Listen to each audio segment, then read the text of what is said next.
Nah, pertanyaan pertama, ini beneran semua gambar, lagu, animasi bikin sendiri dari nol? Mungkin Ivan dulu bisa jawab secara musik, lalu Cedric secara gambar dan animasi mungkin? Tadi gimana? Apa? Cara semuanya bikin sendiri gitu pertanyaannya. Oh, oke. Eh, Kalau dari musik dan lagu, iya. Dan ya susah jelasinnya. Tapi ya beneran semua. Tapi beneran semuanya kita mulai dari nol ya, mulai dari Ya. membuat konsep maupun Jadi realisasinya gitu ya. ya mungkin gini kali ya, apa namanya? Iya, semuanya bikin sendiri dari nol dengan Hmm. alat-alat yang sudah ada, sudah kami punyai. Gitu. Uh, Jadi kami menggunakan segala sesuatu yang kami punya. Sekarang gimana caranya bikin itu supaya untuk bisa kita pakai untuk ngerjain proyek ini gitu. Tapi semuanya benar-benar dari nol ya kita buat sendiri. Nah, mungkin ada yang penasaran kemarin, itu kalau tadi kita mendengar alunan musiknya gitu ya, di dalam animasi musikal Injil kita, itu ada begitu banyak instrumen yang terlibat. Itu emangnya beneran sebanyak itu, Ivan? Maksudnya sebanyak itu apa sih? Jadi Maksudnya? mainin satu-satu, direkam satu-satu gitu, Oh, atau gimana iya sih? iya. Ya jadi Hmm? gini, saya juga nggak punya alat kayak di recording studio gitu, punya speaker left right gitu bagi yang mengerti gitu left right. Kayak nggak punya. Terus kayak punya MIDI bagi yang mengerti juga MIDI atau audio interface itu nggak punya. Terus nggak punya PC juga, bahkan laptop cuma bermodal laptop dengan prosesor i3 gitu yang sangat seharusnya tidak digunakan untuk produksi musik. Tapi sekarang punyanya itu, kemudian punya satu buah keyboard, gimana caranya bikin, ya udah ada caranya, berarti ya rekam salah satu sendiri gitu. Jadi gimana caranya mikir, oh ya udah punyanya cuma keyboard, ya udah. Terus di dalamnya ngeliat, oh banyak alat musik apa namanya etnik Ya, budaya-budaya, oh bisa, ya di udah dalam mainin keyboard itu sendiri. berarti ya? Kenapa? Di dalam keyboard itu ya ada Ya, instrumen-instrumen, kamu benar-benar memanfaatkan keyboard itu iya, saja. benar. Dan saya juga kemarin sempat melihat proses di balik layar dari rekaman mereka. Yang menarik teman-teman, mungkin saya bisa share sendiri, mayoritas dari pengisi suara hanya bermodalkan earphone biasa. Jadi earphone seperti ini yang digunakan untuk merekam suara. Kan Jadi ada yang nggak pakai earphone. iya, Langsung. benar-benar terbatas dan kami benar-benar mengoptimalkan apa yang kami punya gitu. Mungkin ada tambahan dari Cedric selaku animator mungkin? Untuk animasi sendiri itu juga gambarnya dikerjakan original semuanya oleh 11 ilustrator yang mereka bekerja 3 bulan menyelesaikan 192 frame gambar. Itu jadi benar-benar semuanya dikerjakan sendiri dan animasi juga dikerjakan sendiri gitu. Oke, mungkin dari Nadine selaku penulis naskah tadi sudah ada sharing sedikit sih di depan mengenai latar belakang dari terbentuknya cerita atau naskah dari Songs of the Silk Road ini, tapi mungkin ada tambahan yang ingin kamu sampaikan? Tadi soal ini bikin sendiri atau enggak gitu kan ya? Ya, kalau dari sisi naskah sih sebenarnya ini sesuatu naskah yang sangat personal gitu, karena ini lahir dari pergumulan ya kita-kita yang bikin. Yang jelas bukan cuma saya gitu, karena naskah itu bikinnya mesti ngobrol, gak mungkin cuma mikir sendiri. Dan kayak, ya naskah ini hadir melalui call-call, tiba-tiba Michelle telepon saya, Din, kayak bagian ini kita perlu ubah gitu, dari jam 11 malam, atau mungkin jam 2 pagi gitu ya. Itu kayak dari call-call jam segitu gitu, itu muncul naskah-naskah yang muncul ide-ide yang akhirnya kita masukkan ke dalam naskah yang udah jadi, yang tadi kalian udah lihat gitu. Jadi ya, semua bikin sendiri, iya. Tapi kami jelas ya, dari sisi naskah, musik, ataupun animasi, kami diinspirasi dan kami meniru dari berbagai tempat gitu. Itu Belajar dari berbagai tempat. Ya. Oke, kita ke pertanyaan berikutnya ya. Kakak-kakak dulu SMA ambil jurusan apa? Kenapa bisa bikin film kayak gini? Mungkin Michelle dulu yang jawab. Saya ambil jurusan IPS karena saya anak IPS sendiri di sini. Iya, gitu deh. Yang lainnya IPA. Tapi saya anak IPS dan ambil jurusan apa ya? Jurusan IPS sih. Itu sih. Ada lagi tadi. Cedric. Saya Saya jurusan IPA di sini. Iya, jadi sebenarnya tidak ada dari kita yang sekolah film secara profesional gitu ya. Semuanya benar-benar belajar sendiri gitu. Cedric. SMA-nya. Sekarang gitu ya. SMA-nya SMA biasa, SMA nasional biasa. Ya, mungkin ini ada untuk Nadine mungkin karena menyinggung isi cerita, bukan menyinggung, membahas soal isi cerita sedikit gitu. Kok banyak kunjungin tempat-tempat aneh di filmnya? Maksudnya gimana? Apa hubungannya sama Sang Terang? Gini, jadi kita tuh membuat konsepnya ini perjalanan. Makanya judulnya adalah Songs of the Silk Road gitu. Kalau bagi kalian yang tahu, jalur sutra itu adalah salah satu jalur perdagangan yang paling, ya bisa dibilang terbesar lah ya sepanjang sejarah dan melewati berbagai negara gitu. Dan kami menggunakan itu untuk menggambarkan perjalanan hidup.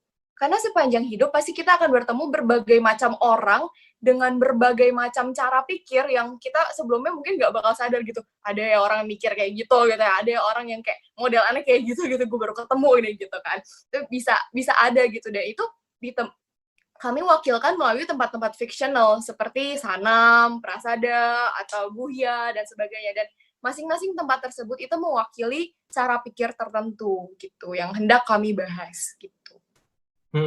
Oke. Lalu ada yang bertanya juga. Tadi mungkin ada adegan di mana ada tokoh yang berteriak stop itu. Jadi kebenaran itu apa gitu. Jadi yang mereka sedang berdebat soal kebenaran. Itu ada disinggung soal materi dan roh, terus lalu aktus dan potensi. Itu apa sih maksudnya? Ya, itu sebenarnya mau menggambarkan filsafat dunia gitu. Tapi itu beneran filsafat, itu beneran ajarannya Plato dan Aristotle yang kami masukkan menjadi lirik lagu gitu. Silahkan boleh di-search kalau yang tertarik, Plato dan Aristotle ya. Mereka adalah filsuf Yunani kuno gitu. Dan itu untuk menggambarkan filsafat-filsafat dunia gitu yang kebanyakan ya nggak sesuai dengan kekristenan gitu. Dan itu semakin ke era modern ini semakin kita rasakan. Gitu sih, Sen.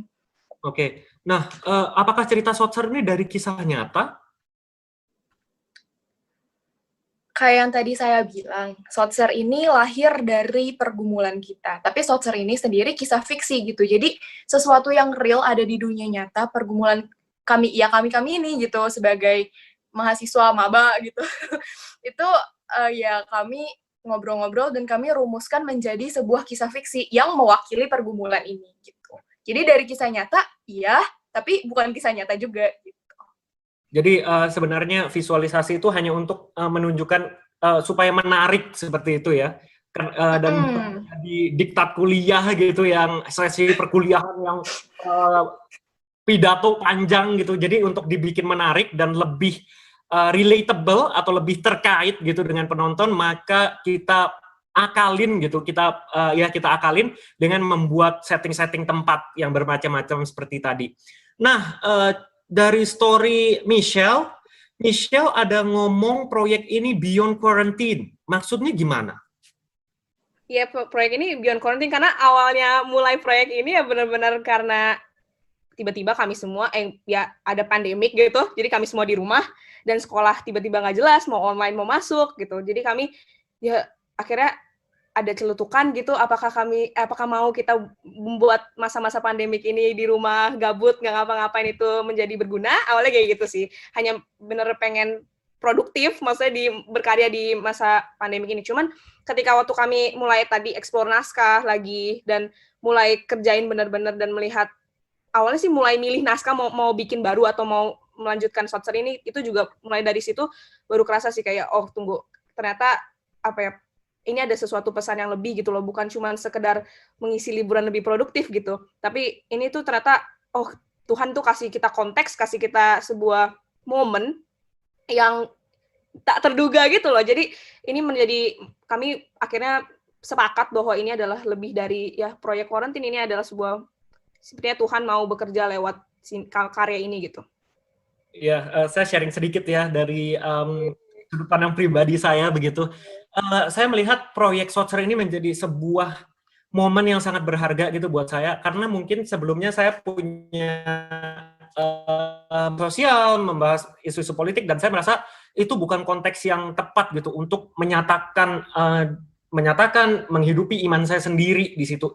Saya bukan menyatakan tidak menghidupi iman ya, cuma mungkin kurang tepat untuk menyatakan secara terang-terangan di situ. Dan saya melihat momen ini menjadi momen yang sangat berharga sih, karena ada konteksnya, ada momennya. Tuhan benar-benar sediakan di saat dan waktu yang tepat gitu, bisa saat kondisi pandemi kepikiran gitu kan untuk mengerjakan proyek ini gitu. Dan itu benar-benar penyertaan Tuhan sih semuanya. Nah, kita berlanjut sedikit. Ini sepertinya bertanya untuk Cedric ini. Berapa lama bikin ini? Terus Kak Christophorus, gimana perasaannya sebagai animator? Susah atau gampang? Dan tolong berikan dong semua kakak-kakak memberikan 1 atau 2 kata-kata inspiratif untuk anak-anak SMA, SMP, dan SD. Mungkin dimulai dari Cedric dulu mungkin ya, menjelaskan tentang animasinya, dibikinnya seperti apa gitu. Oke, jadi untuk proses animasi sendiri itu detailnya kalau kalian tahu itu pakai namanya aplikasi After Effects gitu. Nah, saya kan sebenarnya seorang yang baru belajar pakai After Effects juga kan. Saya nggak tahu tuh apa animasi 30 menit saya kayak udah bisa lah ini laptop. Pas kerjain itu crash terus. Karena lagi-lagi alatnya terbatas ya, bukan alat yang canggih dan profesional ya. RAM laptop saya nggak kuat gitu ya buat 30 menit gitu ya. Jadi kayak bener-bener misalnya udah jam 5 nih. Habis itu tiba-tiba semuanya crash gitu. Kan kalau kalian tahu Adobe itu suka nge-crash gitu kan. Dan nge-crash itu jadinya tiba-tiba hilang gitu ya. Iya, semuanya hilang, udah animasin 2 jam misalnya. 1 frame itu bisa sampai kira-kira 3 sampai ada yang 8 jam, 12 jam gitu. Dan itu bisa tiba-tiba hilang gitu. Makanya sejak itu saya juga trauma, saya save-in terus. Tiap kali gerak gitu. Kuncinya adalah selalu pencet tombol save secepat mungkin gitu. Iya, bener-bener. Aduh. Nah, dengar juga, kemarin masih berhubungan juga sama story-nya Michelle. Sepertinya ini bapak animator dan ibu director kita atau ibu sutradara kita nih jam tidurnya terbalik sepertinya ya, karena aktifnya justru di dini hari untuk bikin. Gimana tuh? Mungkin Michelle dulu yang cerita mungkin. Betul, kebalik. Gara-gara ya kami coba susun, kan ada yang sekolah, maksudnya yang kerja tuh di bawah, ada yang sekolah, ada yang kuliah gitu. Jadi kami coba pikirin cara paling terbaik gitu untuk gimana orang tetap efektif kerjain pekerjaan sehari-hari mereka dan juga kerjain proyek ini gitu. Jadi saya dan Cedric memutuskan yang cara yang paling baik adalah biarkan mereka bekerja di siang hari, nanti sore-sore atau malam-malam semua data itu masuk ke kami dan kami olah, baru Cedric animasiin dan saya lihat gitu. Jadi makanya kami aktifnya di malam hari. Iya. Kalau boleh tahu berarti jam tidurnya terbalik ini sudah selama 3 bulan ini berarti ya? Iya. Sebenarnya gini, Son. Awal-awalnya itu saya sama Michelle masih, ini jam 1, jam 2, selesai lah. Lalu? Pak, mundur ke jam 5. Kemarin barusan mundur ke jam 11 pagi. Gitu. Jadi sama sekali tidak tidur. Iya, tidur ya kemarin nih. Jangan ini berarti ya. Untuk sehat. menyelesaikan jangan diikutin ya. Iya. Tapi kalian begitu karena untuk menyelesaikan proyek ini tepat waktu ya, sehingga bisa ditayangkan tepat pada waktunya, karena kita juga udah tahu begitu banyak orang yang nunggu-nunggu banget gitu, dan kalau mundur kayak kesel gitu, rasa makin penasaran gitu kan. Mungkin seperti itu. Nah, kita lanjut tadi ke pertanyaan yang kedua gitu, bagian pertanyaan yang kedua. Tolong berikan dong semua kakak-kakak memberikan 1 atau 2 kata-kata inspiratif untuk anak-anak kelas SMA, SMP, dan SD. Thanks. Boleh dimulai dari Sensen? Mungkin dari Ivan dulu, Ivan. Pinter. Ayo, Nah, mulai dari saya.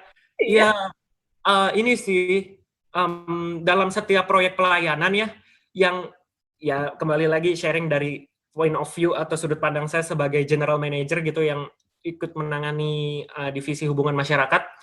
Dalam melayani itu bukan soal tindakannya doang. Dalam melayani yang kita pertanyakan itu motivasi hati kita. Apakah kita melayani cuma supaya dibilang, wah keren, wah baik, wah rajin ke gereja, ya wah anak alim gitu.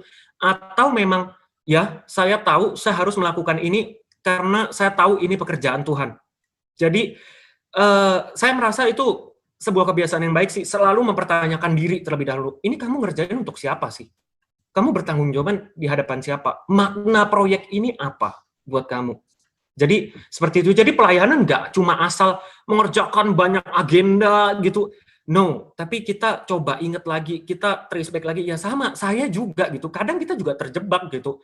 Kayak misalnya terjebak dengan, aduh followersnya masih dikit, ini pelayanannya gagal gitu. Tapi kita ingat lagi loh, ini pelayanan untuk memuaskan kita dengan jumlah follower atau memang kita mau melayani Tuhan gitu. Setiap dari kita pasti menjumpai itu dan jangan ragu untuk terus pertanyakan diri sendiri lagi seperti apa. Nah, karena saya sudah jawab, silakan Ivan mungkin bisa menanggapi. Ya, oke. Dari tadi Sansen ini jadi langsung kepikir ya. Oke. Jadi saya punya prinsip dan saya juga sering menyampaikan ke banyak orang. Dan menurut saya ini juga bisa untuk disampaikan dan yang penting untuk teman-teman SMA, SMP, bahkan SD untuk tahulah dan memegang prinsip ini. Saya punya prinsip seperti ini. Kamu dikasih talenta Tuhan apa? Kamu harus tahu. Kamu udah tahu, kembangin itu, pakai itu buat kemuliaan nama Tuhan. Jangan sampai Tuhan kasih talenta, kasih kemampuan, tapi kamu nggak mau pakai itu buat Tuhan, ntar diambil, hilang, salah sendiri. Nggak tanggung, nanti nyesel di belakang. Jadi, ya gitu. Punya talenta, punya talenta, ketahui itu, pakai. Jadi Tuhan juga memberikan kita talenta, dan dituntut pertanggungan jawab gitu ya, seperti ada yang tertulis di Alkitab ya, Tuhan memberi, Tuhan menuntut apa yang kita pertanggungjawabkan di hadapan Tuhan gitu. Dan ini merupakan salah satu cara kami untuk mempertanggungjawabkan talenta yang sudah Tuhan kasih gitu. Mungkin ada tambahan dari Michelle mungkin? Iya, saya juga memang mau nambahin Ivan tadi. Mungkin kata inspiratif ini lebih kayak ini ya kali ya, saya yang harapkan gitu loh untuk kalian gitu. Jangan pernah pikir Tuhan itu nggak akan pakai kalian gitu loh. Maksudnya kalian walaupun masih SMP, SMA, kami juga SMA pertama kali buat ini gitu. Tapi jangan pernah pikir Tuhan nggak akan kasih kalian momen dan Tuhan nggak akan kasih kalian kesempatan gitu loh. Menurut saya ya akan diberikan kesempatan itu kalau memang Tuhan mau pakai kalian gitu loh. Jadi berdoalah, mintalah kesempatan gitu. Dan jangan pernah pikir kalian nggak bisa melakukan hal sesuatu karena sekali lagi tuh nanti balik lagi ke apa ya kalian lakukan ini tuh untuk siapa gitu. Kalau memang Tuhan mau kalian itu misalnya kayak seperti saya harap karya ini gitu menjadi berkat, ya pasti Tuhan akan pimpin dan itu akan terjadi gitu loh. Jadi jangan buru-buru mikir, saya kan anak kecil, saya kan tidak bertalenta, saya kan nggak punya teman-teman, atau saya kan nggak punya komunitas. Jangan pernah pikir kayak gitu. Coba ya tadi doa ke Tuhan, minta pimpinan Tuhan dan mulai. Just start gitu. Just do it gitu loh. Mulai duluan, jangan tunggu orang, karena siapa tahu memang Tuhan maunya kalian yang mulai duluan gitu. Iya. Kita juga belajar dari prinsip-prinsip yang sudah jelas tertulis di firman Tuhan di Alkitab gitu ya.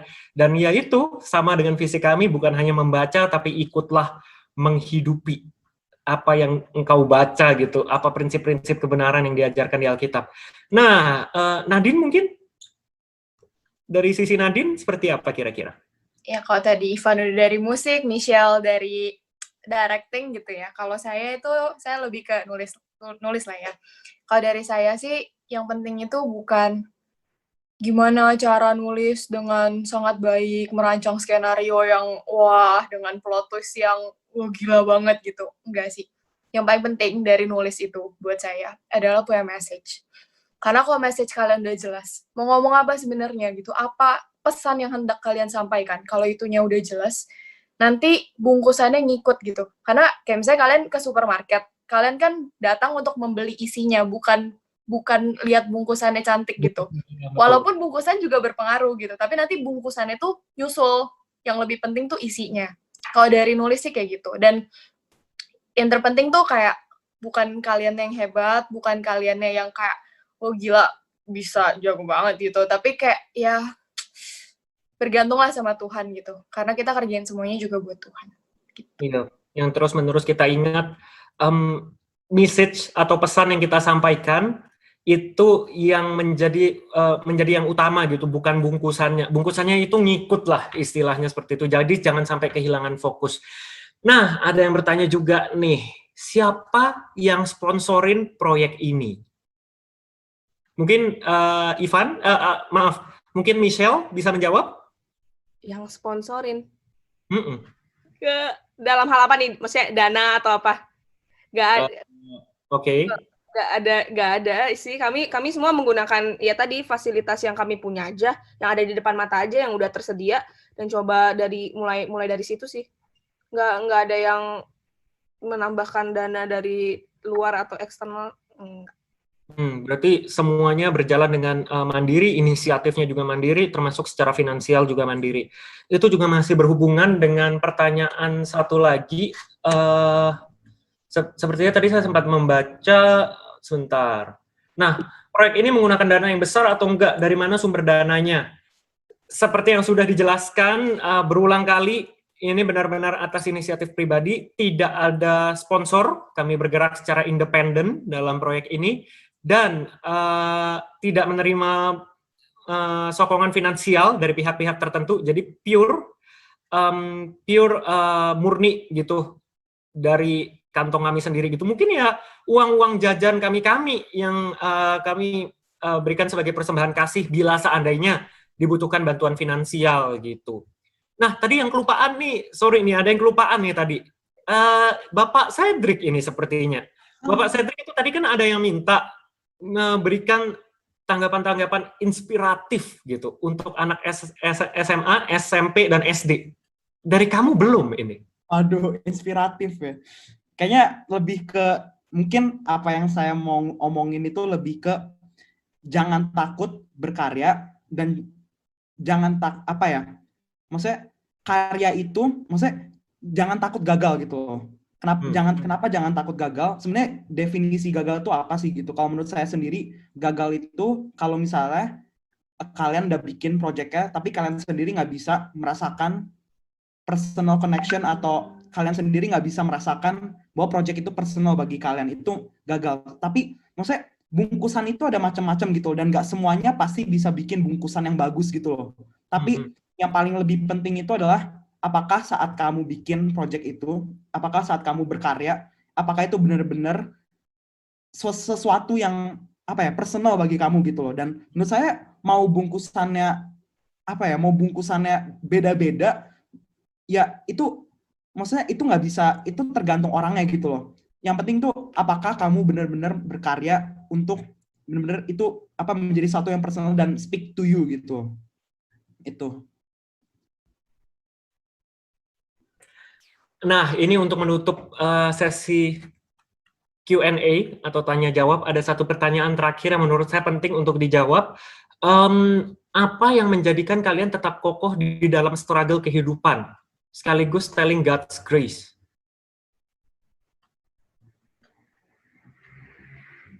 Ada yang bisa menjawab? Ivan? Ya, ada yang dulu menjawab, kok bisa menjawab sih?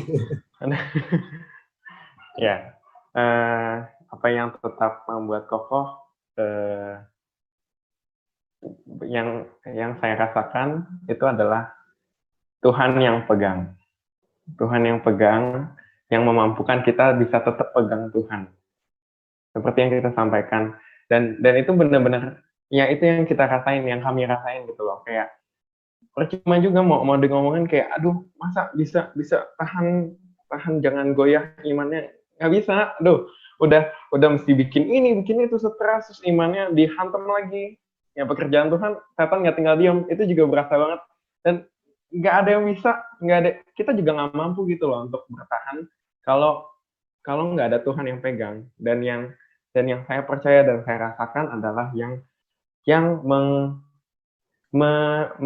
bisa membuat kami tetap kokoh, ya Tuhan sendiri yang pegang, yang jagain terus. Itu yang akhirnya memampukan kita bisa tetap berpegang dan kokoh. Ada tambahan sedikit dari Michelle, mungkin sebagai sutradara dan pemimpin kreatif dari proyek ini? Ya sih, benar seperti apa yang Ivan bilang tadi. Kalau mau ngomongin personal saya, misalnya tadi ya memang Tuhan yang pegang gitu. Kalau lihat dari hidup saya gitu, ya Tuhan yang kasih saucer ini gitu. Karena di saucer ini sekali lagi saya selalu momen saucer itu adalah momen dimana saya kembali lagi pikir oh Tuhan mau pakai nih gitu loh, Tuhan masih inget loh sama saya gitu loh, maksudnya kayak Tuhan masih pimpin hidup saya gitu. Dan ya iya memang Tuhan dari message film ini juga itu Tuhan yang tetap pegang, dan selalu Tuhan yang approach, selalu Tuhan yang ini ke saya dulu sih sebenarnya gitu. Oke. Mau Nah, nambahin San? ya gimana Nadine? Nambahin. Jadi tadi Ivan sama Michelle kan udah ingetin lagi lah, maksudnya dari message utama kita itu bukan kita yang hebat, bukan kita yang kuat, tapi Tuhan yang udah lebih dulu menemukan dan megang kita. Tapi nggak berhenti di sana gitu. Kita sebagai manusia juga perlu berespon gitu. Kita juga we need to do our part lah gitu. Jadi kayak Tuhan udah pegang kita, iya, tapi bukan berarti kita bebas lari-lari tanpa juntrungan gitu loh. Jadi kita juga Tuhan udah pegang kita. Sebagai responnya kita pegang sang terang seumur hidup. Saya mau nambahin dikit aja. Mungkin perlu dikasih tahu ke teman-teman juga bahwa kita tuh nggak selalu namanya kokoh gitu loh. Pasti ada goncang gitu. Nggak mungkin dari awal project sampai akhir kokoh terus gitu. Maksudnya kayak nggak mungkin itu gitu loh. Makanya sama kayak perjalanan Kiran juga pasti ada momen goncangnya gitu loh. Jadi maksudnya apa yang bikin kokoh, sekali lagi balik lagi mengerti ini sebenarnya project ini buat apa gitu loh. Buat apa, itu yang akhirnya bikin balik lagi ke motivasi awalnya begitu.